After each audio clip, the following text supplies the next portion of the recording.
আসসালামু আলাইকুম ওরহমতুল্লাহ বরকাতুহ। বিসমিল্লাহির রহমানির রহিম। আলহামদুলিল্লাহ ওয়াসসালাতু ওয়াসসালামু আলা রাসূলিল্লাহ ওয়া আলা আলিহি ওয়া সাহবিহি আজমাইন ওয়া বাদ। সম্মানিত ভাতৃমণ্ডলী, আল্লাহ রাব্বুল আলামিনের প্রশংসা এবং প্রিয় নবী সাল্লাল্লাহু আলাইহি ওয়াসাল্লামের উপর সালাত ও সালামের পর আজ জুমাবার 19শে সফর 1446 হিজরি মোতাবেক 23 আগস্ট 2024 আমাদের ধারাবাহিক আলোচনা সংক্ষিপ্ত জাদুল মাদ থেকে পর্ব নম্বর 82। বিষয়বস্তু আতঙ্ক বা ভয়ভীতি এবং অনিদ্রার চিকিৎসার ক্ষেত্রে রাসূলুল্লাহ সাল্লাল্লাহু আলাইহি ওয়াসাল্লাম আদর্শ। কেউ যদি আতঙ্কিত হয়, ভয়ে ভীত হয়, ঘাবড়িয়ে যায়, উদ্বেগ হয়, এগুলি হচ্ছে কাছাকাছি শব্দ। আর অনিদ্রা দেখা যায়, অনিদ্রা একটি রোগ। অনিদ্রা বলা হয় দীর্ঘ মেয়াদ ধরে যদি কারো ঘুম না হয় রাত্রে, এটাকে অনিদ্রা রোগ বলা হয়। স্বাস্থ্যগত কারণ থাকতে পারে, মানসিক কারণ থাকতে পারে। এর চিকিৎসা সম্পর্কে এবং মানুষ যদি ভয়ে ভীত হয়, কোনো ক্ষেত্রে আতঙ্ক ভয় লাগছে খুব বেশি, তাহলে কি দোয়া পাঠ করতে হবে? এই মর্মে আজকে দুটি দোয়ার কথা রয়েছে। সেই দোয়াগুলি হাদিসে এসেছে, একটি দুর্বল আর একটি হাসান, আমলযোগ্য। আর তার সাথে আর একটি বিষয় এসছে, তা হচ্ছে যদি বাড়ি ঘরে কোনো কিছুতে, কোনো প্রতিষ্ঠানে আগুন লেগে যায়, তাহলে আগুন নিভাবেন কি করে? এই ক্ষেত্রে নবী সাল্লাল্লাহু আলাইহি ওয়াসাল্লাম কোনো আদর্শ আছে কিনা, বিশেষ কোনো দোয়া আছে কিনা, বা তদবির আছে কিনা, এই বিষয়গুলি আজকে আসবে। অল্প সময় ইনশাআল্লাহ তাআলা আমরা শেষ করতে পারবো। আল্লাহ রাব্বুল আলামিন তৌফিক দান করেন। বলছেন ইমাম ইবনুল কাইয়িম রাহিমাহুল্লাহর মূল কিতাব জাদুল মাদ, যার সংক্ষিপ্ত আকার হচ্ছে সংক্ষিপ্ত জাদুল মাদ, সংক্ষিপ্ত করেছেন ইমাম শেখুল ইসলাম মুহাম্মদ আব্দুল্লাহ রাহিমাহুল্লাহ। তিনি বলছেন, ফাসলুন ফি হাদিহি সাল্লাল্লাহু আলাইহি ওয়াসাল্লাম ফি ইলাজিল ফাজা'i ওয়াল আরাক। এই আলোচনা বা অধ্যায় হচ্ছে আতঙ্ক, ভয়ভীতি এবং অনিদ্রার চিকিৎসার ক্ষেত্রে রাসূলুল্লাহ আদর্শ। মানুষ যদি ভয় অনুভব করে, খুব বেশি ভয় লাগছে, সেটা যে কিছুকে ভয় লাগুক, শত্রু বলে ভয় হোক, মানুষ শত্রু, জিন বলে ভয় লাগে, এমনিতে মন এত দুর্বল যে সবসময় আতঙ্কে থাকে, অথবা অনিদ্রা দেখা যায়, তাহলে তার চিকিৎসা সম্পর্কে রাসূলুল্লাহ আদর্শ কি? এই মর্মে তিরমিজির হাদিস প্রথমটি, বুরাইদা সাহাবী রাদিয়াল্লাহু তাআলা আনহু বর্ণিত রয়েছে। তিনি বলছেন, ইশতাকা খালিদ ওয়ালিদ রাদিয়াল্লাহু তাআলা আনহু একবার অভিযোগ করলেন রাসূলুল্লাহ সাল্লাল্লাহু আলাইহি ওয়াসাল্লামের কাছে। বললেন, ইয়া রাসূলুল্লাহ, আল্লাহ রসুল, মা আনামুল লাইলা মিনাল আরাক, আমি রাত্রে ঘুমাতে পারি না। আরাক অনিদ্রা রোগ ধরেছে। মাঝে মধ্যে এক দিন যদি হয়, ধরেন সপ্তাহ 10 দিন 20 দিন একদিন ঘুম আসে না, অথবা কোনো একটি সংবাদ এসছে যেটা আপনাকে উদ্বিগ্ন করেছে, পেরেশান করেছে, পারিবারিক সমস্যা হোক অথবা আসমানি জমিনে দুর্যোগ, যেমন এখন বন্যা পরিস্থিতি, যেসব এলাকা বন্যা কবলিত, সেই এলাকায় আপনার বাড়িঘর কী অবস্থায় আছে না আছে, কোনো যোগাযোগ নাই, অনিদ্রা, অথবা পারিবারিক একটা অশান্তি, ঝগড়া দ্বন্দ্ব হয়ে গেছে, দুজনে তর্কাতর্কি হয়ে গেছে, আমি স্ত্রী, হতে পারে ছেলে মেয়ে সম্পর্কে একটা অপ্রীতিকর অশান্তির খবর এসছে, সেগুলি হচ্ছে অস্থায়ী। কিন্তু স্থায়ী যদি অনিদ্রা হয়, ঘুমই আসে না, সপ্তাহকে সপ্তাহ চলে যাচ্ছে, রাত্রে ঘুম আসে না, যারা ভুক্তভোগী তারা জানেন যে কত এটি কষ্টের, বড় কষ্টকর। রাতকে আল্লাহ ঘুমের জন্য করেছেন, আর যদি ঘুম না আসে যথাসময়, যাদের ঘুম আসে আল্লাহর নিয়ামত, সাথে সাথে বিছানায় গেলে ঘুম চলে আসবে। এই জন্য মানসিক দিক থেকেও প্রস্তুত থাকতে হবে এবং শারীরিক যে বাধাগুলি রয়েছে সেগুলি থেকে মুক্ত থাকার চেষ্টা করতে হবে। শারীরিক কোনো এমন অশান্তি না থাকে, পেরেশানি, অসুখ না থাকে যেটা অনিদ্রার কারণ হইতে পারে। মানসিক শান্তি হচ্ছে যে আপনি হিংসা, শত্রুতা, বিদ্বেষ, কারোর উপর আক্রোশ, সেগুলো থেকে অন্তরকে সাফ পরিষ্কার রাখেন। দিল সাফ আছে, বিছানায় গেলে ঘুম চলে আসবে। কাজকর্ম করে এসছেন, এখন শরীর চাইছে আরাম, সাথে সাথে ঘুম চলে আসবে। কিন্তু যেসব লোকেরা অন্তরে হিংসা রাখে, ও হিংসার জ্বালাতে জ্বলছে, ঘুম আসে না, রাত পারে চলে যাচ্ছে, কিছু করতেও পারে না, কারণ আল্লাহর তকদিরকে বদলাতে পারবে না। শত্রুতা আছে, ক্ষয়ক্ষতি চাই যে তার ক্ষয়ক্ষতি হোক, আপনি পারবেন আল্লাহ না করলে? সুতরাং এসব করে লাভ নেই। অন্তরটাকে যত বেশি সাফ সুতরা রাখবেন, পরিষ্কার রাখবেন, কালবে সালিম, তত বেশি দুনিয়াতেও শান্তি পাবেন, আখেরাতেও শান্তি পাবেন। তো খালিদ বিন ওয়ালিদ এই রোগে আক্রান্ত হয়েছে, অনিদ্রার রোগে। মা আনা মুল্লাইল মিনাল আরাক, সারা রাত আমার ঘুম আসে না অনিদ্রার কারণে, অনিদ্রার রোগ। কারণ বুঝতে পারছেন না তিনি। রাসূলুল্লাহ সাল্লাল্লাহু আলাইহি দোয়া শিখার, এজা আওয়াইতা ইলা ফিরাশিকা, যখন তুমি বিছানায় আসবে, ফাকুল, এই দোয়াটি বলবে, আল্লাহুম্মা রাব্বাস সামাওয়াতিস সাব'a ওয়া মা আযলালনা ওয়া রাব্বাল আরাযিনাস সাব'a ওয়া মা আকলালনা ওয়া রাব্বাশ শায়াতিন ওয়া মা আদলালনা কুল্লি জারান মিন শাররি খালকিক কুল্লিহিম জামিয়ান আন ইয়াফরুতা আলা আহাদিন মিনহুম আও ইয়াবগা আলা আহাদিন আজ্জা জারুকা ওয়া জাল্লা সানাউক ওয়ালা ইলাহা গায়রুক। এই হচ্ছে তিরমিজির হাদিস। তিরমিজিতে 3523 নম্বর হাদিস। যখন তুমি বিছানায় আগমন করবে, মানে শুইতে যাবে, শোয়ার আগে, লম্বা হওয়ার আগে, অথবা শুয়ে কোনো অসুবিধা নেই, ঘুমাবার আগে, এক কথায় কি দোয়া পড়বেন? আল্লাহুম্মা, হে আল্লাহ, রাব্বাস সামাওয়াতিস সাব'a, যিনি 7 আকাশের মালিক, প্রতিপালক, অমা আযলালনা, এবং এই 7 আকাশ যে সমস্ত কিছুকে, যে সমস্ত সৃষ্টিকে, সবই আল্লাহর সৃষ্টি, ছায়া দান করে, মানে ঢেকে রাখে। জিল্লুন মানে ছায়া থেকে, আযলালনা জোয়া দিয়ে, তর পরে জোয়া দিয়ে, আযলালনা। ওয়া রাব্বাল আরাযিনা সাব'a, আর হে আল্লাহ 7 জমিনের রব, প্রতিপালক, ওমা আকলালনা, এবং এই 7 জমিন যে সমস্ত সৃষ্টিকে বহন করে। আকাল্লা ইকিল্ল মানে হচ্ছে বহন করা, জমিন বহন করে, জমিন ভূপৃষ্ঠেও বহন করে আর ভূগর্ভে বহন করে। ভূগর্ভে মৃতদেহ রয়েছে, ভূগর্ভে এছাড়া বহু সৃষ্টি রয়েছে, খনিজ সম্পদ রয়েছে, ভূগর্ভে বহু জীবজন্তু রয়েছে, হ্যাঁ, কীট পতঙ্গ, পোকামাকড় রয়েছে। হ্যাঁ, আল্লাহ রাব্বুল আলামিনের এমন এমন সৃষ্টি হয়তো ভূগর্ভে, হ্যাঁ, মাটির ভিতর রয়েছে, যা আমাদের অজানা। ভূগর্ভের অন্তর্ভুক্ত হচ্ছে সাগরে, নদীতে, হ্যাঁ, যা কিছু আছে। কটা প্রাণী সম্পর্কে আমাদের জ্ঞান আছে, আল্লাহ সব কিছু জানেন। যা কিছু জমিন বহন করে, এই 7 জমিন যা কিছু বহন করে, সেগুলির রব তুমি, এবং 7 জমিনের রব তুমি। আল্লাহর কাছে দরখাস্ত করেছেন আল্লাহর নাম এবং গুণাবলীর ওসিলে। রব আল্লাহর গুণবাচক নাম, এবং তিনি যে 7 জমিনের রব, 7 আসমানের রব, এবং 7 আসমান যা কিছুকে, হ্যাঁ, ছায়া করে আছে, এবং 7 জমিন যা কিছুকে উঠিয়ে আছে, বহন করে আছে, সব কিছুর রব আল্লাহ রাব্বুল আলামিন। তো আল্লাহর রুবুবিয়তের ওসিলাই দোয়া করছেন। আর যে সব শরীয়ত সম্মত ওসিলা দিয়ে দোয়া করা প্রমাণিত, সেগুলি হচ্ছে 3টি, তাই না?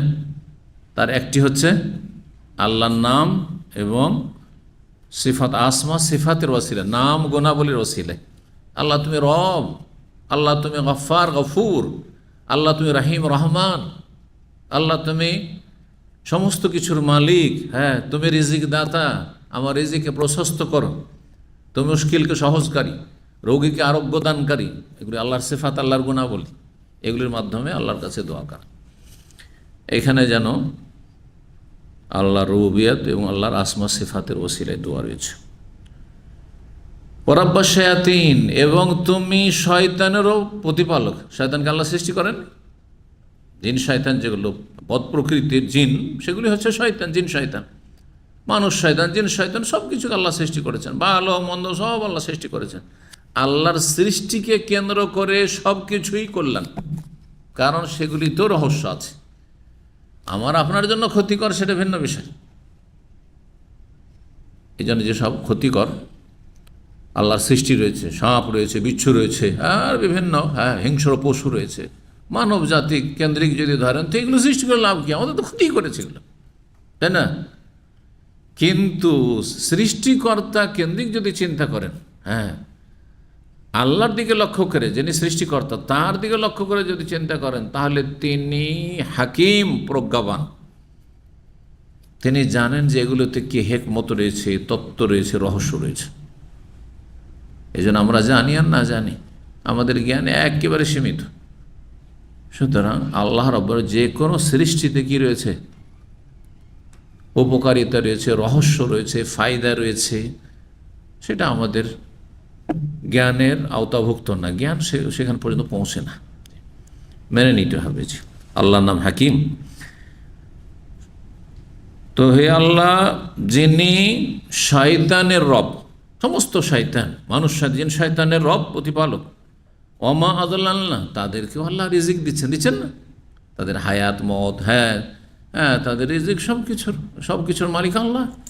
ওমা আদল্লাহ, এবং ওই সমস্ত সৃষ্টির রব, যে সমস্ত সৃষ্টিকে এই জিন শয়তান, মানুষ শয়তানে পথভ্রষ্ট করে, তারও রব আল্লাহ। যাদেরকে শয়তান পথভ্রষ্ট, তাদেরও মালিক আল্লাহ। ভালো মানুষ, নেক লোকদের যেমন মালিক আল্লাহ, তেমনই খারাপদের মালিক আল্লাহ রাব্বুল আলামিন। এই সমস্ত ওসিলার মাধ্যমে আল্লাহর কাছে চাওয়া, এখনো চাওয়া হয়নি। কুল্লি জারান মিন শাররি খালকিকা কুল্লিহিম জামিয়ান, তুমি আমাকে আশ্রয় দানকারী হয়ে যাও। জারান, যার মানে প্রতিবেশী হয়, আর যারা মানে আশ্রয় দেওয়া হয়, আশ্রয় দেওয়া হয়। আমার আর প্রতিবেশী যদি হিতাকাঙ্ক্ষী হয় তা আশ্রয় দেয়। আমার তুমি আশ্রয় দানকারী হয়ে যাও। মিন শাররি খালকিকা কুল্লিহিম জামিয়ান, সমস্ত তোমার সৃষ্টির, সমস্ত সৃষ্টির অনিষ্ট থেকে, যে কোনো সৃষ্টির অনিষ্ট থেকে তুমি আমাকে রক্ষা করো, আমাকে আশ্রয় দান করো। এটা হচ্ছে ভাব অর্থ।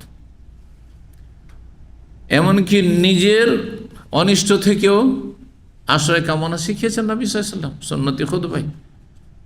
অমিন শুরুরে আনফুসিনা ওয়া সাইয়্যাতিহি, শুরুরে আনফুসিনা মানে কি? আলহামদুলিল্লাহ নাহমাদুহু ওয়া নাস্তাঈনুহু ওয়া নাস্তাগফিরুহু ওয়া নাউযু বিল্লাহি মিন শুরুরি আনফুসিনা, আল্লাহর কাছে আশ্রয় কামনা করছি আমাদের নিজেদের অনিষ্ট থেকে। নিজের ক্ষতি নিজেই করছেন। যে ব্যক্তি পাপ করছেন নিজেকে ধ্বংস করছেন, যে অত্যাচার করছেন নিজেকে ধ্বংস করছেন। নিজের পাপে নিজেই জ্বলে পুড়ে শেষ হইতে হবে, ধ্বংস হইতে হবে, জাহান্নামে যেতে হবে।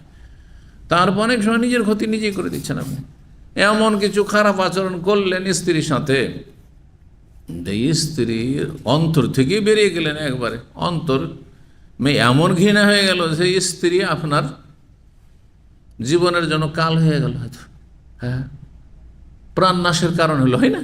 অনেকে ঘটছে, আপনার খারাপ আচরণের কারণে বিদ্বেষী হয়েছে। ভালো মেয়ে, পরেশগার মেয়ে, পর্দানাসীন মেয়ে, এরকম ঘটনা, সত্য ঘটনা। মাদ্রাসা পড়া মেয়ে, বিয়ে হয়েছে এক অসতের সাথে, সে এখন তাকে বাধ্য করছে পর্দা করতে দেবে না, বাধ্য করছে তার বন্ধু বান্ধব তাদেরকে আপ্যায়ন করার জন্য। আর তারপরে কতদিন জিহাদ করবে, কতদিন এই সংগ্রাম করবে স্বামীর বিরুদ্ধে, ঝুঁকে গেল। আর ধীরে ধীরে বেহাইবে পর্দা হতে লাগলো। আর তারপরে খোলামেলা এসে আপ্যায়ন করা শুরু করলো বন্ধুদের, তাতে খুব স্বামী খুশি, অসৎ স্বামী, এবং বিবেক কাণ্ডহীন স্বামী, মূর্খ, খুব খুশি, তাতে খুব খুশি। আমার স্ত্রী যেমন চলতে বলি তেমন চলে, ফ্রি মাইন্ডেড। এগুলো অনেকে কিন্তু গৌরব করে, অসৎ লোকেরা কিন্তু ফ্রি মাইন্ডেড মানুষ। আমি না থাকলে, বাসায় না থাকলে অসুবিধা নেই, কার কি করতে হবে সব বুঝে, নাউযুবিল্লাহ মিন যালিক। আর তারপরে কি হলো, ভিতরের দিকে ওই অসৎ ব্যক্তি যার আপ্যায়ন করেছে বন্ধু, তার সাথে লাইন হয়ে গেছে। শয়তান তার দিকে আকৃষ্ট করেছে, তার স্ত্রীকে, তাকে আকৃষ্ট করে তার দিকে। আর তারপরে এক সময় তার বাড়ি থেকে সব কিছু ধন সম্পদ উধাও হয়ে গেছে। মিন শুরুরি আনফুসিনা, নিজের নফসের অনিষ্ট থেকে আশ্রয় কামনা করছি, আমি যেন আমার ক্ষতি না করি। অমিন সাইয়াতে আমালেনা, আর আমাদের যে মন্দ কাজগুলি, পাপাচারের অনিষ্ট থেকে আশ্রয় কামনা করছি। আমাদের পাপের কারণে যেন আমরা ধ্বংস না হয়ে যাই, পাপের কারণে দুনিয়া আর দিনের ক্ষতি না হয়, ইহকাল পরকাল ক্ষতি না হয়। তো এখানে তাই রয়েছে, মেন শাররে খালকে কা কুল্লিহিম, যা সমস্ত সৃষ্টির অনিষ্ট থেকে তুমি আমাকে আশ্রয় দান করো, যাতে করে আইয়াফরতা আলা আহাদিমেনু, কারো ওপর যাতে করে কোন সৃষ্টি অত্যাচার না করতে পারে। ফারাত আয়াফরত মানে, ফারাত মানে সীমা লঙ্ঘন করা। আও ইয়াবগা আলা আহাদিন, বা ইয়াবগি আলা আহাদিন বা গায়াবগি, অথবা কারো ওপর অবিচার করতে পারে, অন্যায় করতে, কারো ক্ষেত্রে সীমা লঙ্ঘন করতে পারে, যাতে করে কোনো সীমা লঙ্ঘন না করতে পারে। অনেক আছে সাথীর সঙ্গে কলিগ, একসাথে থাকে, একই রুমে থাকে, একই সাথে কাজ করে, আর আপনার শেকড় কাটার চেষ্টা করছে, যাতে করে আল্লাহ আশ্রয় চাইছে তোমার কাছে, কোনো আমার ক্ষতি না করতে পারে, কোনো সীমা লঙ্ঘন না করতে পারে। আজ্জা জারোকা, তোমার আশ্রয়, আজ্জা থেকে আজিজ, আর আজিজ মানে সর্বজয়ী, যিনি সবসময় বিজয় লাভ করেন। আল্লাহ রাব্বুল আলামিন হচ্ছে আজিজ, আল্লাহ আজিজ। তোমার আশ্রয় বিজয় দান করে থাকে, মানে তুমি যদি আশ্রয় দান করো তো অবশ্যই যাকে আশ্রয় দেবে সে অবশ্যই বিজয়ী হবে, সম্মানিত হবে। আর আজিজ ইজ্জত থেকেও, ইজ্জত মানে সম্মান, নিজের ভাষা আমরা ব্যবহার করছি বাংলায়, ইজ্জত বলছে না, মান ইজ্জত গেল। আজ্জা জারোকা, তোমার আশ্রয় মানুষকে সম্মানিত করে, আর যে বিজয় হয় সে সম্মানিত হয়। সুতরাং বিজয় দিয়ে অর্থ করেন আর সম্মানিত দিয়ে অর্থ করেন, সবটাই ঠিক আছে। ওয়াজাল্লা সানাওকা, সানা মানে গুণগান, হামদ মানে প্রশংসা, সানা মানে প্রশংসা। তোমার গুণগান হচ্ছে সবচেয়ে বড় আমার জীবনে, তোমার গুণগান করা, তোমার প্রশংসা করা, আর তোমার মহিমা ঘোষণা করা সবচেয়ে বড় বিষয়, মুখ্য বিষয়। ওয়ালা ইলাহা গায়রুকা, তোমার ছাড়া কোনো সত্য মাবুদ নেই, তাওহীদের ঘোষণা, লা ইলাহা ইল্লাল্লাহর ঘোষণা। তবে হাদিসটি যঈফ বলছেন ভাষ্যকার, হাযা হাদিসুন লাইসা ইসনাদু বিল কাউয়ি, এই হাদিসের সনদটি শক্তিশালী নয়। এতে একজন বর্ণনা হাকাম বিন জুহাইর কাত্তারাকা হাদিস ও বাজু আহলিল হাদিস, অনেক আহলুল হাদিস মানে মুহাদ্দিসিন, এখানে অনেক মুহাদ্দিসিনগণ, হাদিসের পণ্ডিতগণ তার হাদিসকে পরিত্যাগ করেছেন, গ্রহণ করেননি তার দুর্বলতার কারণে। ওয়ুরবা হাজাল আইন মুরসালান মিন গায়রি হাজাল ওয়াজ, এই সূত্র ছাড়াও নবী সাল্লাল্লাহু আলাইহি ওয়াসাল্লাম থেকে এই হাদিসটি বর্ণিত হয়েছে অন্য সূত্র দিয়ে, কিন্তু হাদিসটি আবার নবী সাল্লাল্লাহু আলাইহি ওয়াসাল্লাম পর্যন্ত পৌঁছাতে মুরসাল হয়েছে। মুরসাল হাদিসের সংজ্ঞা হচ্ছে যদি তাবেই বলেন কালা রাসূল, মানে সাহাবীর নাম উল্লেখ নেই, তো সাহাবীর নাম উল্লেখ না থাকলে যদি সাহাবী হন নিশ্চিত, তাহলে তো হাদিস মেনে নেওয়া যায় যে সেটাও চলবে, আমলযোগ্য, কারণ সাহাবী সবাই সৎ এবং ন্যায়পরায়ণ। এই ক্ষেত্রে উম্মতের ইজমা রয়েছে, সাহাবীদের সবার কথাই গ্রহণযোগ্য যদি সহি সূত্রে প্রমাণিত হয় যে সত্যি ওই অমুক সাহাবী বলেছেন বা বর্ণনা করেছেন। কিন্তু এখানে সম্ভাবনা আছে যে তাবেই যখন কালা রাসূলুল্লাহ বলছেন, তো তাবেই হতে পারে সরাসরি সাহাবী থেকে শিখেননি কথাটি, আর এক তাবে থেকে শিখেন, তিনি আবার কে? তাহলে তিনি যে অজ্ঞাত, তাহলে এখানে একটা দুর্বলতার সম্ভাবনা থেকে যাচ্ছে। এই রহস্যের কারণে মুরসাল হাদিসে দুর্বল হওয়ার সম্ভাবনা বেশি। আর যতগুলি দুর্বল জয়ীফ হাদিস, তার মধ্যে সবচেয়ে হালকা দুর্বল হচ্ছে মুরসাল হাদিস। এই জন্য একটি মুরসাল হাদিস, অর্থাৎ তাবেই বলছেন, রাসূলুল্লাহ বলেছেন, মাঝখানে সাহাবীর নাম উল্লেখ করলেন অথবা তাবেইর নাম উল্লেখ করলেন, তিনি কার কাছ থেকে শুনেন? রাসূলুল্লাহ সাল্লাল্লাহু আলাইহি ওয়াসাল্লাম পাননি, পেলে তো তিনি সাহাবী হইতেন, তাবেই কেন বলবো? তাহলে এখানে যখন সন্দেহ থেকে যায়, কেন সাহাবীর নাম উল্লেখ করেননি, তিনি কেন এক ধাপ লাফ দিয়ে গিয়ে কালা রাসূলুল্লাহ বলেছেন, তাহলে এখানে তো ত্রুটি হয়তো থাকতে পারে, সেই জন্য ধরে নেওয়া হবে এতে দুর্বলতা আছে, দুর্বল হাদিস, তবে হালকা দুর্বল। অন্যান্য জয়ীফ, মুনকাতে, মওজাল আর মুআল্লাক ও মুক্তমুক এগুলোর মতো নাই। তো যাই হোক, কিন্তু এর সমর্থক যদি সমান সমান সমর্থক পাওয়া যায় বা এর চেয়ে একটু শক্তিশালী সমর্থক পাওয়া যায়, তখন এর শুদ্ধ বাজু বাজান, একটি হাদিস আর একটি হাদিসকে বলিষ্ঠ করে, শক্তি যোগান দেয়।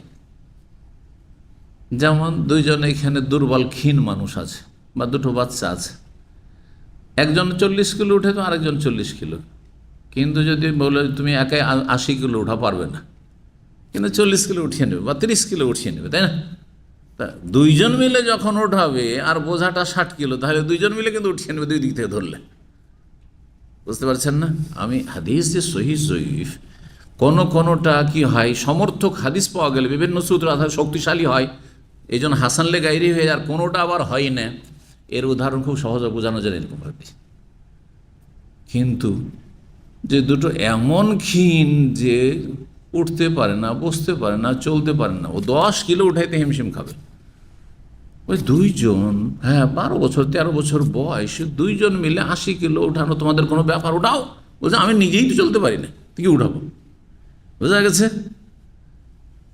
তাই দুইজন কেন, 5 জন এরকম ক্ষীণ মানুষ যদি লাগিয়ে দেন, 3 বছর 4 বছরের বাচ্চাকে যদি লাগিয়ে দেন, 10 জন মিলে বোঝা উঠা পারবে?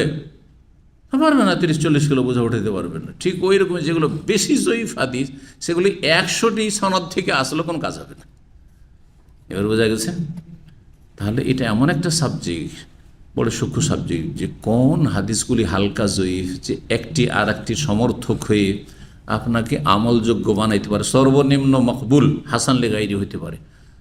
আর কি ধরনের দুর্বলতা থাকলে 50টি 117 থেকে আসলে কিছু হবে না। জয়ীফ হাদিস দুর্বলকে আর কি শক্তি দেবে? কোনো শক্তি দিতে পারে না। নতুন 10 জন বাংলাদেশি একসাথে এসেছেন, একটা অক্ষর আরবি জানেন না, বলছে 10 জন আছি, মালিকের সাথে কথা বলতে পারবো না, মানে হবে? 100 জন হইলেও কথা বলতে পারবেন না। কিন্তু 10 জনও নয়, 2 জনও যদি হয়, আর একজন কোন রকম ভাঙ্গা আরবি শিখেছে, আনা ফিরু আনা মা ফিরু, ফির রাতে শিল মাফি শিল, তাই না? এগুলো ভাঙ্গা আরবি, এগুলো শিখেছে। শুদ্ধ আরবি কিছুই জানে না, কোরআন পড়তে পারে না, কিন্তু এইটুকু শিখে নিয়েছে। 2-6 মাস 1 বছর থেকে আছে, এক্সপার্ট, শিখে ফেলেছে। আর একজন কিছু জানে না, কিন্তু ইশারা ইঙ্গিত কিছু বুঝে, তো সমর্থক হবে না? হবে না, সাপোর্ট হবে। কারণ একটু ভাঙা জানছে, ও সামান্য একটু জানছে, ওই সামান্য দিয়ে আর ওই আর একটু বেশি জানে, ওটা দিয়ে কাজ হয়ে যাবে। ঠিক ওই রকম। জি, তো হাদিসটি জয়ীফ বলা হয়েছে। আল্লামা আলম রহমাতুল্লাহ আলাই হাদিসটিকে জয়ীফ তিরমিজির একটি যে খণ্ড রয়েছে, তাতে তিনি হাদিসটিকে জয়ীফ বলেছেন। জি, দ্বিতীয় দোয়া শুনুন এই মর্মে, ওফিহে মিন হাদিস আমর ইবনে শুআয়ব, আর এই মর্মে আমর ইবনে শুআয়ব রাদিয়াল্লাহু তাআলা আনহু একটি হাদিস বর্ণিত হয়েছে। সাধারণত আমর ইবনে শুআয়ব রাদিয়াল্লাহু তাআলা আনহুর সূত্র দিয়ে হাদিস বর্ণিত হয়, সে হাদিসটি হাসান। এটা একটা ফর্মুলা জানেন, আমর ইবনে শুআয়ব আন আবিহি আন জাদ্দিহি, আমর বর্ণনা করেছেন শুআয়ব থেকে, আন আবিহি আর তার পিতা থেকে, মানে শুআয়বের পিতা থেকে বর্ণনা করছেন, আর তার আন জাদ্দিহি তার দাদা থেকে, মানে আমরের দাদা থেকে। তিনি সাহাবী আব্দুল্লাহ বিন আমর বিন আস। আমর বিন শুআয়ব আন আবিহি আন জাদ্দিহি, মানে আমর ইবনে শুআয়ব বিন আব্দুল্লাহ বিন আমর ইবনে আস।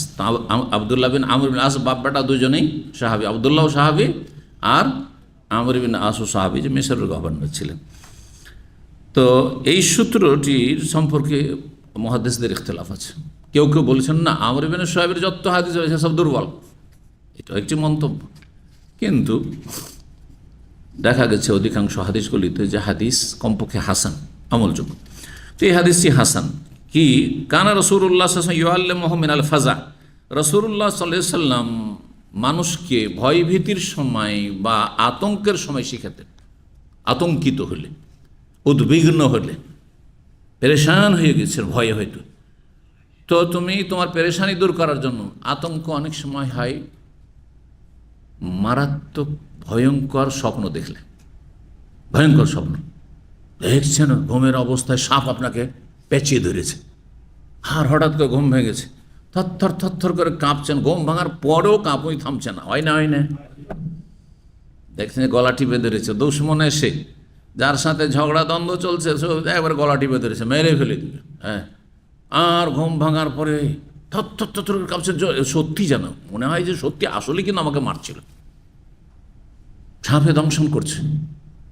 অথবা অনেক সময় স্বপ্ন এরকম দেখা যায়। জি, আমি 2-1টা স্বপ্ন দেখেছি, বাহ্যিক দেখলে সুবহানাল্লাহ ভয় লাগে, আর ভয় হওয়ার কথা। দেখছি 2 জনে সাঁতার কাটছি, আর চারিদিকে এত বন্যা, বন্যা, করোনার আগে স্বপ্ন দেখেছি, বন্যা, সুবহানাল্লাহ এত বেগে পানি আসছে, আল্লাহ যাবো কোন দিয়ে, কোন থেকে আসা দেব। সাঁতার দিতে শুরু করলাম, আমি সাঁতার দিয়ে তো পার হয়ে চলে গেলাম শুকনোতে, আলহামদুলিল্লাহ উঠে গেলাম, স্বস্তি পেলাম। ঘুম ভেঙেছে, ভিতরটা একটু কেমন করছে, কিন্তু আলহামদুলিল্লাহ আমি বেঁচে গেছি। মোট কথা, আমার সাথে যে ছিল সে হাবুডুবু করছে, আমি ওপরে ওঠার পরে তখন চিন্তা হচ্ছে একে রক্ষা করা যায়, তখন ওকে আমি একটু চেষ্টা করে তাকেও কোন রকম করে কিনারায় লাগিয়ে নিয়ে তারও জীবনটা বেঁচে গেল। এই স্বপ্ন দেখলাম, চিন্তা করলাম যে করোনার যে পরিস্থিতি আসছে, এতে একটা বড় ধরনের একটা মানুষের জীবনে আতঙ্ক আসবে, যে এখানকার পরিস্থিতি ইত্যাদি ইত্যাদি। আর যে আমার সঙ্গী আছে, নাম বলবো না, তার হয়তো এরকম আমার চাইতে বেশি কষ্ট হইতে পারে, আর পরিস্থিতি প্রতিকূল হইতে পারে, কিন্তু আমার হয়তো সহযোগিতা সাপোর্ট থাকবে, সে হয়তো সামলে নেবে তখন। সুবহানাল্লাহ, আল্লাহ আকবার, তাই সত্যি হয়েছে, আলহামদুলিল্লাহ। তো এই ধরনের স্বপ্নগুলো দেখলে অনেক সময় ভয় পেয়ে যায় মানুষ। এছাড়া অনেকে ইমানের দুর্বলতার কারণে হালকা স্বপ্নে ভয় পেয়ে যায়। দেখছি কেউ মারতে আসছে, ওতেই ভয় পেয়ে গেছে, আতঙ্ক, গোটা রাত আর ঘুম আসে না। অথবা দেখছি ওর মা মারা গেছে। আমার কাছে কয়েক বছর আগে এক ছেলে এসছে, আসার পরে একবার কান্নায় ভেঙে পড়েছে। কেন কান্না, কেন? একটু কান্না করলো, তারপর বলছে আমি আজকে রাত্রে স্বপ্ন দিয়েছি আমার মা মারা গেছে। টেলিফোন করো, খবর নাও। আর মারা গেছে স্বপ্ন দেখলে যে মরে যাবে এমন কথা নেই। দেখা যাচ্ছে যে আপনি আপনার বাড়িতে মারা গেছে দেখলেন, কিন্তু অন্য কেউ মারা গেছে, অথবা আসলে কিছু হয়নি, শয়তান কষ্ট দেওয়ার জন্য। কারণ স্বপ্ন তিন প্রকার, তার মধ্যে একটি হচ্ছে যে শয়তান কষ্ট দেওয়ার জন্য কষ্ট দেয় শয়তান, খারাপ স্বপ্ন দেখি। আর অনেক সময় বাহ্যিক ব্যাখ্যায় হয় না, স্বপ্ন বাহ্যিক খুব খারাপ কিন্তু বিবরণ খুবই সুন্দর। আবার বাহ্যিক খুব চমৎকার স্বপ্ন, কিন্তু দেখা যাচ্ছে যে তার তাবির খুব খারাপ হয়। অত সহজ বিষয় নয়, আর এই বিষয়ে আসলে মুখ খোলাও ঠিক নয়। আল্লাহ রাব্বুল আলামিন যেন সংযত চলার তৌফিক দান করেন, হেফাজত করেন। যে কোনো আপনার উদ্বেগ হোক, আতঙ্ক হোক, সেটা জাগ্রত অবস্থায় হোক, ঘুম ভেঙে স্বপ্নের কারণে হোক, অথবা রাস্তাঘাটে চলতে গিয়ে কোথাও আপনি এমন কিছু দুর্ঘটনার সম্মুখীন হয়েছেন। অনেকে দুর্ঘটনার কারণে পাগলের মতো হয়ে যায়, জানটা বেঁচে গেছে, কিন্তু পাগল হয়ে গেছে। আশেপাশে যেহেতু সবাই মারা গেছে, এমন অ্যাক্সিডেন্ট হয়েছে যে সেই অ্যাক্সিডেন্টে অনেকে মারা গেছে, যার ফলে সে পাগলের মতো হয়ে গেছে, আর তার মাথা ঠিক নেই। এইরকম যদি হয়ে যায় তাহলে এই দোয়া করতে বলেছেন। এই জন্য ঘুমের সময় খারাপ স্বপ্ন দেখলে এই দোয়াটি পড়া ভালো। এই দোয়া পড়ে বা এই ধরনের আরও কিছু দোয়া আছে যেগুলি পড়ে স্বপ্নের অনিষ্ট থেকে, যদি খারাপ স্বপ্নের অনিষ্ট থেকে আশ্রয় কামনা করেন, আর বাম দিকে থুতু ফেলে দেন, আর তার ডান দিকে কাঁথে শুয়ে যান, আর অন্তত সেই রাতে শয়তান আপনাকে খারাপ স্বপ্ন দেখাতে পারবে না, আর কোনো ভয় ভীতি আপনার মধ্যে কাজ করবে না। পরীক্ষিত। তো বলছেন রাসূলুল্লাহ সাল্লাল্লাহু আলাইহি ওয়াসাল্লাম মানুষকে শিখাতেন, ইউআল্লিমুহুম, সাহাবায়ে কেরামদের শিখাতেন, মিনাল ফাজা'i, ভয় ভীতির সময়, আউযু বিকালিমাতিল্লাহি তাম্মাতি মিন গাযাবিহি ওয়া ইকাবিহি ওয়া শাররি ইবাদিহি ওয়া মিন হামাযাতিশ শায়তানি আন ইয়াহদুরুন ওয়া মিন হামাযাতিশ শায়াতিন আন ইয়াহদুরুন। জি, বহুবচন। ওমিন হামাজাতি শয়তান আন ইয়াহযুরুন রয়েছে, আর এখানে রয়েছে একটু পার্থক্য, আউযু বিকা রব্বে আন ইয়াহযুরুন, দুই রকমের বর্ণনা রয়েছে। আউযু, আমি আশ্রয় গ্রহণ করছি, বিকালিমাতিল্লাহি তাম্মাতি, মহান আল্লাহর পূর্ণাঙ্গ বাণীর ওসিলায়, বাণীর মাধ্যমে, পূর্ণাঙ্গ বাণী আল্লাহ রাব্বুল, আল্লাহর কালাম, কোরআনে কারীমের ওসিলায়, কোরআনে কারীমের ওসিলায় আল্লাহর কাছে দোয়া করে। কোরআন আল্লাহর সিফাত, কালামুল্লাহ, আল্লাহর কালাম হিসাব। এইরকমই আল্লাহর ওহী, যতগুলি ওহী আছে কোরআন হাদিস, সব আল্লাহর কালাম। বিকালিমাতিল্লাহি তাম্মা, আল্লাহর গুণগান, যা কিছু আল্লাহর গুণগান আমরা করছি, আল্লাহর গুণগান। বিকালিমাতিল্লাহি তাম্মা মিন গাযাবিহি, তার ক্রোধ থেকে, আল্লাহর গজব থেকে, ওয়া শাররি ইবাদিহি, আল্লাহর খারাপ বান্দা থেকে, খারাপ সৃষ্টি থেকে, যেসব খারাপ সৃষ্টি মানুষের ক্ষতি করে। অমিন হামাজাতিশ শায়াতিন, এবং সমস্ত শয়তানের, জিন শয়তান মানুষ শয়তানের কুমন্ত্রণা থেকে, ওয়াসওয়াসা থেকে। হামাজাত মানে ওয়াসওয়াসা। ও আউযু বিকা রব্বে, হে রব, আর আপনার আশ্রয় গ্রহণ করছি, আন ইয়াহযুরুন, যাতে করে শয়তান আমার কাছে হাজির না হইতে পারে, শয়তান আমাকে স্পর্শ না করতে পারে, শয়তান আমার কাছে উপস্থিত না হইতে পারে, আমার ধারে কাছে না আসতে পারে। আন ইয়াহযুরুন। দোয়া মুখস্থ আছে কারো? এটি মাশাআল্লাহ, দু তিনটা হাত তো উঠেছে, মাশাআল্লাহ। এইদিকে উঠেনি? আসাবুল ইয়ামিন, আসাবুস, মাশাআল্লাহ। আউযু বিকালিমাতিল্লাহি তাম্মাতি মিন গাযাবিহি ওয়া ইকাবিহি ওয়া শাররি ইবাদিহি। ইকাবিহি, এখানে ইকাবিহি নেই, কিন্তু অন্য রিওয়ায়াতে ইকাবিহি আছে, সহিহ রিওয়ায়াত। আল্লাহর শাস্তি থেকে, আযাব থেকে, আল্লাহর আযাব, ভানবন্যা আল্লাহর আযাব, পাপীদের জন্য আল্লাহর আযাব, ভালো মানুষদের জন্য আল্লাহর পরীক্ষা। আর আযাব যখন আসে ব্যাপক আকার ধারণ করে আসে। যদি আল্লাহ উত্তম বিকল্প দেবেন ভালো মানুষদেরকে, আর খারাপদের শাস্তি, দুনিয়া তো শাস্তি, মরে গেলেও শাস্তি। বেনামাজি, বেদিন, মুশরিক যারা এবার বন্যা বালা মুসিবতে হালাক হবে, দুনিয়া তো হালাক হলো, আখেরাত তো হালাক, ভালো অবস্থায় গেল না। যদি মরার আগে এখানে খালেস অন্তর তওবা করে তাহলে আল্লাহ মাফ করবে, আর না হলে এই নাম কাজ তো যে নিরুপায়, তখন শুধু কান্নাকাটি, এটা তো আর কাজে আসবে না। খালেস অন্তরতে তওবা করে আল্লাহর কাছে ফিরে আসতে। ভালো মানুষ শহীদ, আল হাদমু শহীদ বলেছেন, কোনো কিছুতে চাপা পড়ে মারা গেল শহীদ। আল গারিকও শহীদ, ডুবে মরলেও শহীদ। আল হারিকও আগুনে পুড়ে যদি জ্বলে মারা যায় তাও শহীদ, শহীদ বলেছেন। তো সম্মান তাদের জন্য, আল্লাহ রহম করুন। জি, তো একাবি আল্লাহ শাস্তি থেকে, অশারে বাঁধে আল্লাহর মন্দ সৃষ্টি থেকে, অমিন হামাজ শয়তানের অনিষ্ট থেকে, আইয়ুজুরুন, এই দোয়াটি।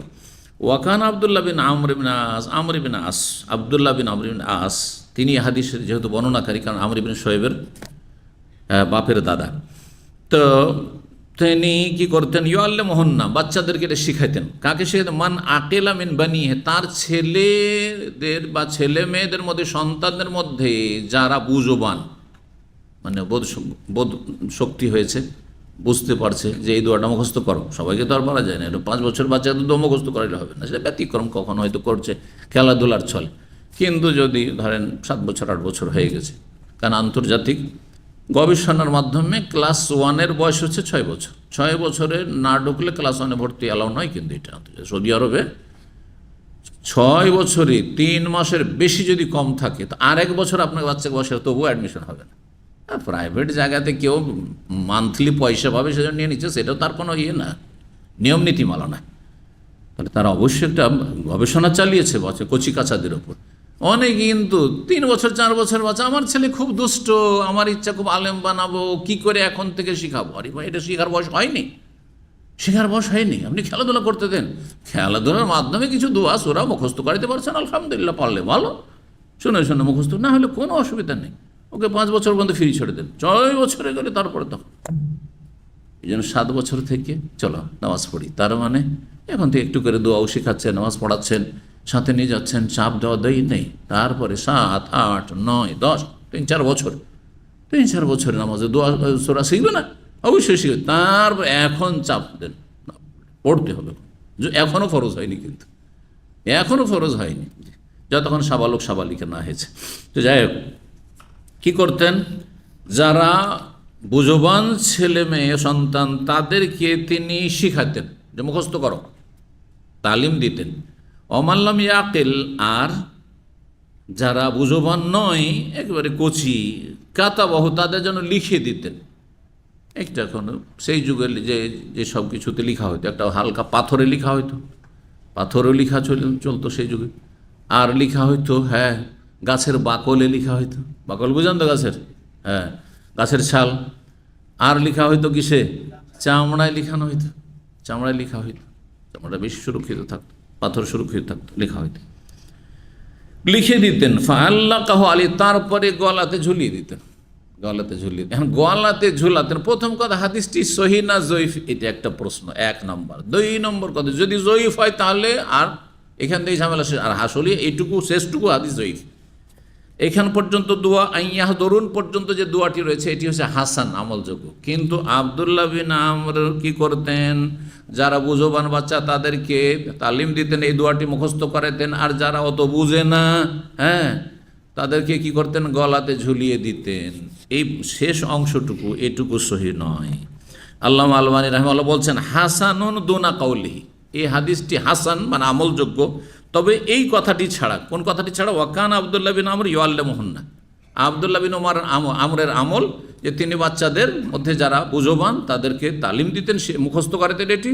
আর যারা বুঝবান অবুঝ, একবারে ছোট কুচি, তাদের গলাতে ঝুলিয়ে দিতেন। সেটি কি?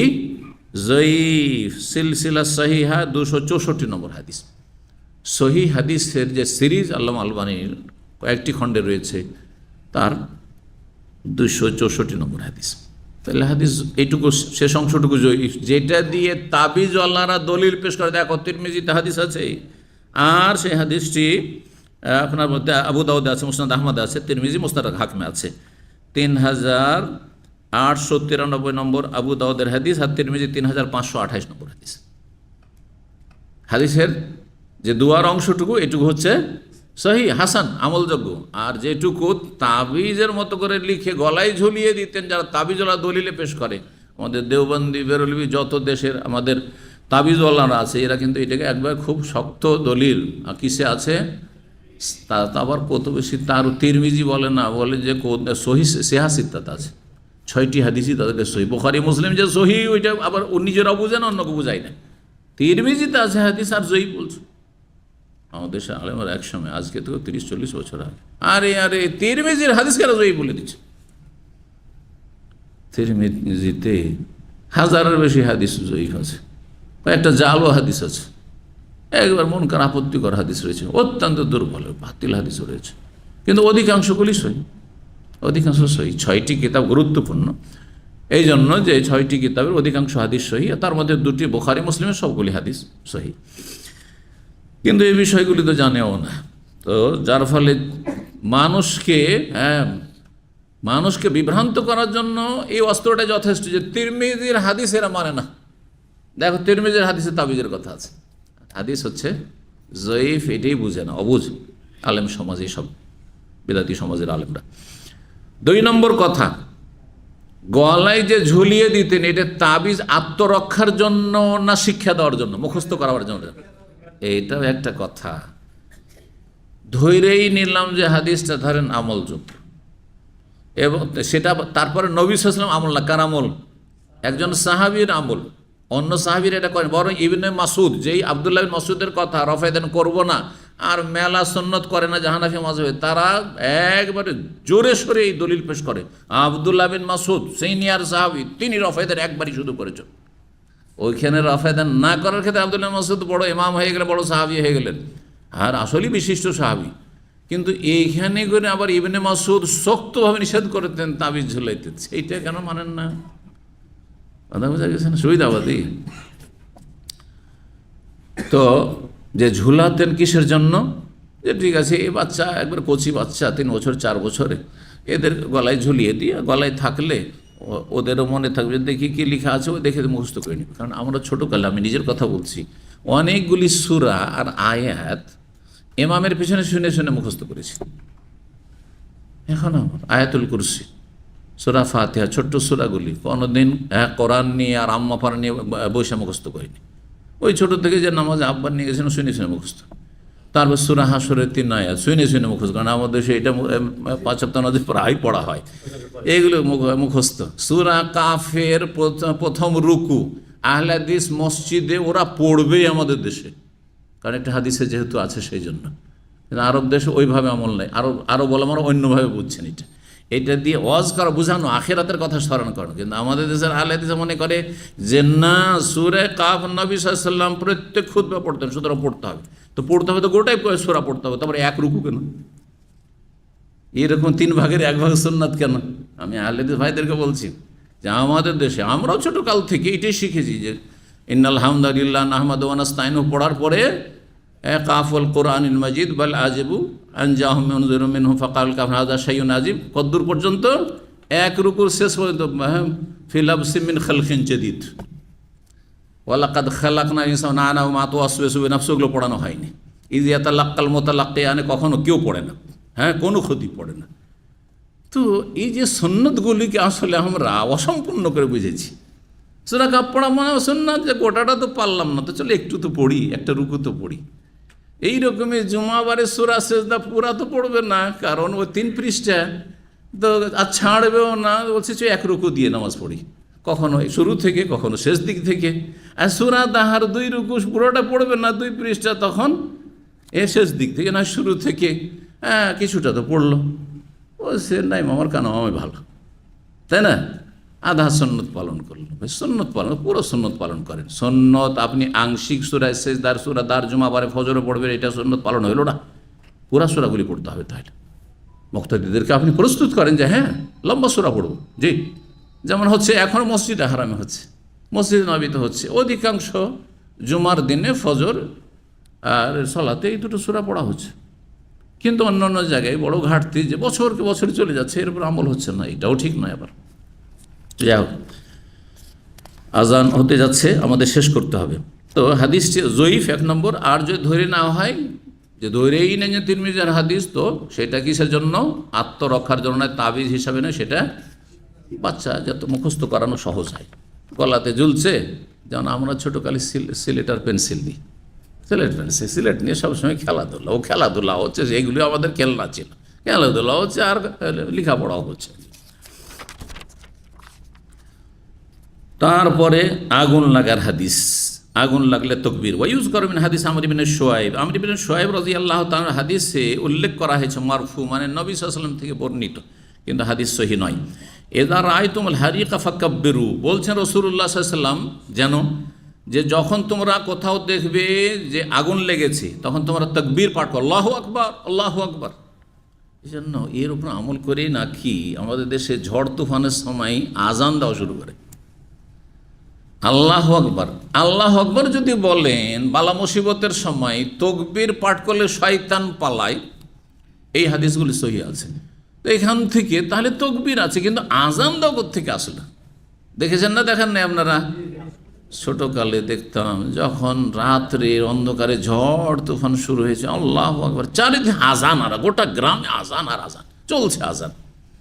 শুধু তাই নয়, গ্রামে একবার আমাদের মামাদের গ্রামে, তখন মামার বাড়ি থেকে লেখাপড়া করতাম, কলেরা হয়েছে, সুবহানাল্লাহ, 10-15টা লোক ওই গ্রামের মারাই গেছে। ছোট্ট বয়স তখন আমাদের 12-13 বছর। তো তখন গ্রামে গ্রামে একদল যেমন পাহারা দেয়, এরকম ঘোরাঘুরি করছে, এসা পরে রাত্রে ঘন্টার পর ঘন্টা ঘোরাঘুরি করছে আর আজান দিয়ে বেড়াচ্ছে, মহল্লায় মহল্লায় গিয়ে আজান দিচ্ছে। কেন? এই ধারণা যে শয়তান এই কলেরা নিয়ে এসছে। কলেরা কোনো শারীরিক রোগ না, এটা শয়তানের পক্ষ থেকে বালা মুসিবত এসেছে, তো শয়তান তাড়ানোর জন্য আজান দিয়ে বেড়াচ্ছে।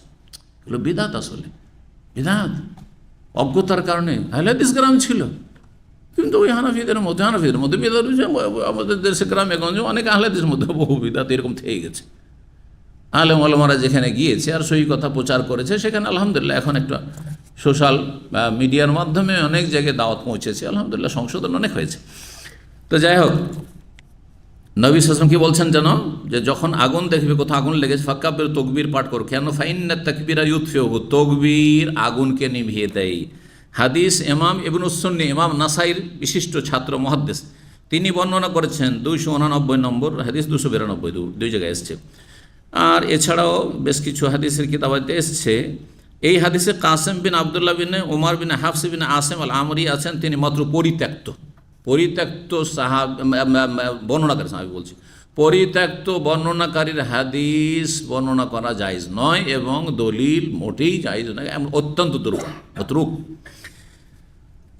এবং ইমাম আহমদ তো তাকে অভিযুক্ত করেছেন কিসের সাথে? মিথ্যার সাথে, যে সে মিথ্যাবাদী ছিল। জি, রামাহু বিল কাযিব। তো এই হাদিসটি ঠিক নয়, এই হাদিস সহিহ নয়। আর এই মর্মে আর একটি মুরসাল হাদিস এসেছে, মুরসাল হাদিসটি হাসান পর্যন্ত পৌঁছেছে, যার সমর্থক হাদিস রয়েছে। এখন এই হাদিসগুলির কোনো একটি হাদিস স্বয়ং সম্পূর্ণভাবে সহিহ নয়। সেখানে বাজ রাহিমাহুল্লাহ বলছেন যে কোনো সহিহ নয়। তারপর অন্যান্য আরও বেশ কিছু গবেষক ইমাম কিরাম, তাদেরকে জিজ্ঞাসা করা হয়েছে, এই মর্মে কোনো হাদিস সহিহ নেই যে কোথাও আগুন লাগলে আল্লাহু আকবার, আল্লাহু আকবার, আল্লাহু আকবার করবেন, হাদিস সহিহ নয়। কিন্তু এই তাকবীরের যে বহুমুখী উপকারিতা রয়েছে, আল্লাহর বড়ত্ব ঘোষণার, সেটাকে কেন্দ্র করে ইমাম ইবনে তাইমিয়া রাহিমাহুল্লাহ এবং তার বিশিষ্ট ছাত্র ইমাম ইবনুল কাইয়্যিম, এই জাদুল মাদের লেখক, তিনি এটাকে সমর্থন করেছেন। সুতরাং এটা একবার নবী সাল্লাল্লাহু আলাইহি ওয়াসাল্লাম থেকে স্পষ্ট স্বীকৃত সুন্নত নয়, কিন্তু তাকবীরের অনেক দিন দুনিয়ার উপকারিতা রয়েছে। শয়তান বিতাড়িত হয়, আল্লাহর রহমত নেমে আসে, আল্লাহর জিকির, এই দিক দিয়ে টেনে টুনে করা যেতে পারে। এবং আগুনের সাথে জিন শয়তানের একটা সদৃশ্যতা আছে, কারণ জিন শয়তান আগুনের সৃষ্টি, আর জিন শয়তান বেশি উত্তেজিত হয় মানুষের তুলনায়। আর আগুন জ্বলে উঠলে দাউ দাউ করে উত্তেজিত হয়ে দাউ দাউ করে জ্বলে ওঠে। বেশ কিছু মানে উপাদানগত দিক থেকেও সদৃশ্যতা আছে, যার ফলে বলা হয়েছে যে পড়া যেতে পারে। কিন্তু এটাকে নবী সাল্লাল্লাহু আলাইহি ওয়াসাল্লাম সুন্নত বলে বা সাহাবায়ে কেরাম সুন্নত বলে পড়বেন না, জায়েজ, এর উপকারিতা এবং পরীক্ষিত। ইবনুল কাইয়্যিম শেষখানে বলছেন এটাকে আমরা বহুবার পরীক্ষা করেছি, কোথাও বাড়ি ঘরে আগুন লেগেছে আর আমরা পড়েছি, দেখা গেছে আগুন নিবে। সেখানে বাস বলছেন যে আজকাল আলহামদুলিল্লাহ ভালো ব্যবস্থা হয়ে গেছে, ফায়ার সার্ভিস রয়েছে, সুতরাং এই সিভিল ডিফেন্সের মাধ্যমে আপনারা পানির ব্যবস্থা করেন, নিভাবার ব্যবস্থা করেন, অথবা পর্যাপ্ত পানি আছে সেখানে সেটা করেন। তার সাথে যদি কেউ তকবির পাঠ করে, আল্লাহ জিকির আজকার করে, যেটা আল্লাহর রহমতে নেমে আসার কারণ, তো কোনো অসুবিধা নেই। তো বলছেন এই ক্ষেত্রে অল্প কথা রয়েছে, লাম্মা কানাল হারিক সাবাবহুন নার, আগুন লাগার কারণ হচ্ছে কি, আগুন কেন লেগেছে, যে ওখানে আগুন ছিল, তাহলে আগুন কাজ করেছে। ওয়াহিয়া মাদ্দাতুশ শয়তান, সেটা শয়তানের উপাদান। শয়তানকে কি দিয়ে সৃষ্টি করা হয়েছে? আগুন থেকে। আল্লাতী খুলিকা মিনহা, যা থেকে সৃষ্টি করা হয়েছে। ওয়া কানা ফি মিনাল ফাসাদিল আম, আর আগুন লাগাই কি রয়েছে, ব্যাপক বিশৃঙ্খলা রয়েছে বা বিপর্যয় রয়েছে। আগুন লাগলে একটা বাড়িতে একটু আগুন লেগেছিল কিন্তু গোটা গ্রাম চলে গেল, গ্রাম অঞ্চলে এরকম হইতো, অথবা গোটা বিল্ডিংটা টাওয়ারটাই জ্বলে গেল, হচ্ছে তাতে ব্যাপক কি রয়েছে, বিপর্যয় রয়েছে। মাই অনাসেবু শয়তান, যেটা শয়তানের উপযোগী, বেমাদ্দাতেহি, তার উপাদানের ক্ষেত্রে শয়তানও কি করে, ব্যাপক ক্ষয়ক্ষতি করে, যেমন আগুন ব্যাপক ক্ষয়ক্ষতি করে।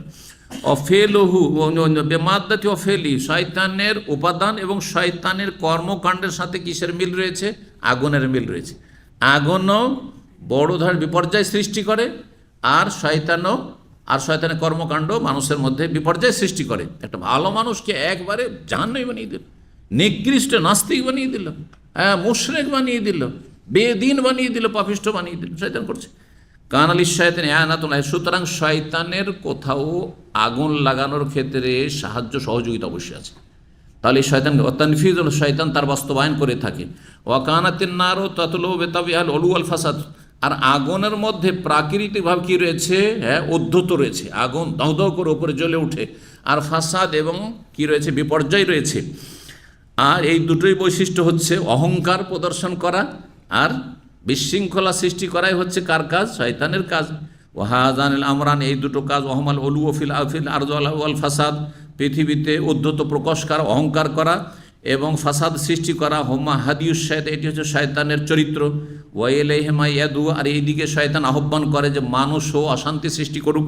ওয়াবেহেমা ইয়াহলেকু বানি আদম, আর এর কারণে আদম সন্তান ধ্বংস হয়, ফাসাদের কারণে এবং কিসের কারণে, অহংকারের কারণে মানুষ ধ্বংস হয়, দুনিয়া আখিরাত ধ্বংস হয়। ফান্নার ওয়া শয়তান কুল্লু মিনহু ইউরিদুল উলু ফিল আরদি ওয়াল ফাসাদ, আগুন এবং শয়তান উভয়েই কি করে, পৃথিবীতে অহংকার করে বা উদ্ধত প্রকাশ করে, ওপরে যায় এবং ফাসাদ সৃষ্টি করে। ওয়া কিবরিয়া ও রব্বে আযওয়াজাল, আল্লাহ আযওয়াজালের যদি বড়ত্ব মহত্ব ঘোষণা করে, আল্লাহু আকবার, আল্লাহু আকবার, আল্লাহর কিবরিয়া বর্ণনা করছেন, এতে তাকমা ও শয়তান দমন হয়। ফাইদা কাব্বার মুসলিম রাব্বাহু, যখন মুসলিম তার রবের তাকবীর পাঠ করে বড়ত্ব ঘোষণা করবে, তাফিয়াল হারিক, তখন আগুন নিভিয়ে যাবে। ওয়াকাদ জাররাবনা, ইমাম ইবনে কাইয়্যিম বলছেন, ওয়াকাদ জাররাবনা নাহনু ওয়া গায়রুনা, আমরা পরীক্ষা করেছি এবং আমাদের ছাড়া অনেক আমাদের পরিচিত লোকেরা পরীক্ষা করেছে, হাজা, এই বিষয়টিকে, ফাওয়াজাদনাহু কাযালিকা, অনুরূপ আমরা পেয়েছি, যে আগুন কোথাও লেগে গেছে, যখন আমরা বেশি বেশি আল্লাহর তাকবীর পাঠ করেছি তখন আগুন ধীরে ধীরে নিভিয়ে গিয়েছে। সেটা পরীক্ষিত বিষয়, কিন্তু সেটা হাদিস দ্বারা, নবী সাল্লাল্লাহু আলাইহি ওয়াসাল্লামের সুন্নত এই বিষয়টি সাব্যস্ত নয়। এখানে আজকের আলোচনা শেষ করছি। ওয়া জাযাকুমুল্লাহু খাইরান ওয়া সাল্লাল্লাহু আলা নবিয়িনা মুহাম্মদ ওয়া আলা আলিহি ওয়া সাহবিহি আজমাইন।